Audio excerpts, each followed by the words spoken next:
प्रधानमंत्री नरेंद्र मोदी आज गुरुवार को मध्य प्रदेश के दौरे पर हैं। एमपी के सतना की चुनावी सभा को संबोधित करके वे छतरपुर पहुंचे। मध्य प्रदेश में विधानसभा चुनाव प्रस्तावित हैं, जिसका चुनाव प्रचार प्रधानमंत्री मोदी जोरों शोरों से कर रहे हैं। एमपी के छतरपुर में पीएम ने कहा, अयोध्या में भगवान राम का मंदिर न बने, इसके लिए कांग्रेस ने भगवान राम को काल्पनिक बता दिया था। इन्होंने बुंदेलखंड को बूंद बूंद पानी के लिए तरसाया। इन्हें 100 साल तक तरसाइए, सत्ता के लिए तरसा कर सजा दीजिए। इससे पहले सतना की चुनावी सभा में पीएम ने कहा, अयोध्या में जिस भक्ति से हम प्रभु श्री राम का भव्य मंदिर बना रहे हैं, उसी भक्ति से गरीबों के घर भी बनाते हैं। जिन्हें घर नहीं मिले हैं, उन्हें मोदी की गारंटी है कि उनका घर भी बनेगा। 3 दिसंबर को सरकार वापसी पर पीएम आवास का काम तेजी से शुरू होगा। ये मोदी है जिसने 4 करोड़ घर बनाए हैं, लेकिन खुद के लिए घर नहीं बनाया। मोदी ने युवाओं, खासकर फर्स्ट टाइम वोटर से कहा, पूरे चुनाव को आप लीड करिए। कांग्रेस के नेता फोटो खिंचाकर वापस लौट आते थे। आज मोदी उन झुग्गियों में रहने वाले मेरे गरीब भाई बहनों को पक्के घर बनाकर दे रहा है।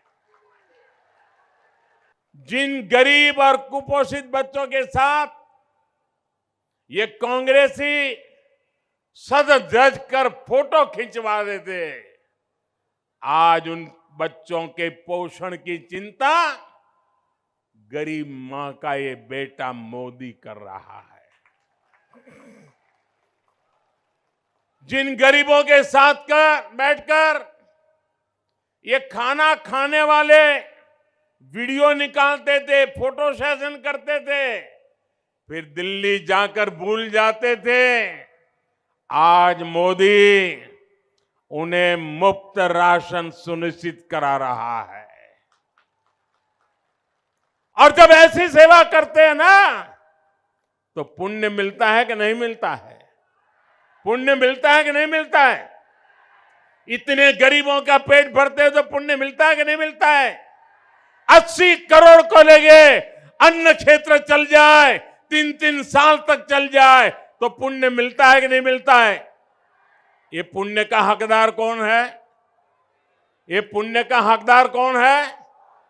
ये पुण्य का हकदार कौन है? ये गरीबों के आशीर्वाद का हकदार कौन है?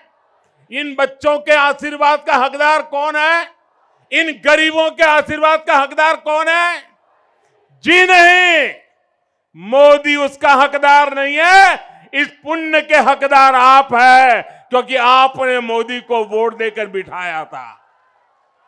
यह आपके वोट की ताकत थी जिसके कारण मोदी गरीबों का पेट भर सका। यह आपके वोट की ताकत थी जिसके कारण गरीब का बच्चा भूखा नहीं सो गया। 1 लाख से अधिक गरीब परिवारों को पीएम आवास योजना के घर भी मिले हैं।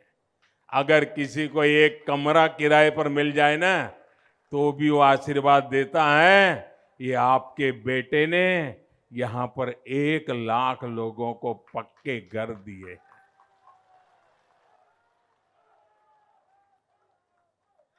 जिनको अभी नहीं मिला है, जरा मेरी बात उनको पहुंचा देना। कोई भी अगर झुग्गी झोपड़ी में रह रहा है, फुटपाथ पर जीवन गुजार रहा है, उनको बता देना कि अगर कोरोना की मुसीबत ना आई होती तो ये काम भी पूरा हो गया होता। लेकिन जो रह गए हैं, उनको मोदी की गारंटी है कि 3 दिसंबर को फिर से भाजपा सरकार बनने के बाद ये काम तेज गति से फिर से किया जाएगा। और हर गरीब को मेरी गारंटी है, ये मोदी की गारंटी है, पक्का घर मिलके रहेगा। और ये घर भी सिर्फ 4 दीवारें नहीं है, ये घर आपके लिए इज्जत लेकर आएंगे, क्योंकि इसमें इज्जत घर होगा, शौचालय होगा।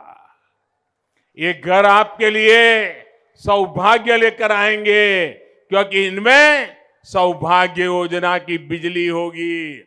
ये घर आपका भविष्य उज्जवल बनाएंगे, क्योंकि उसमें उज्ज्वला का गैस कनेक्शन होगा।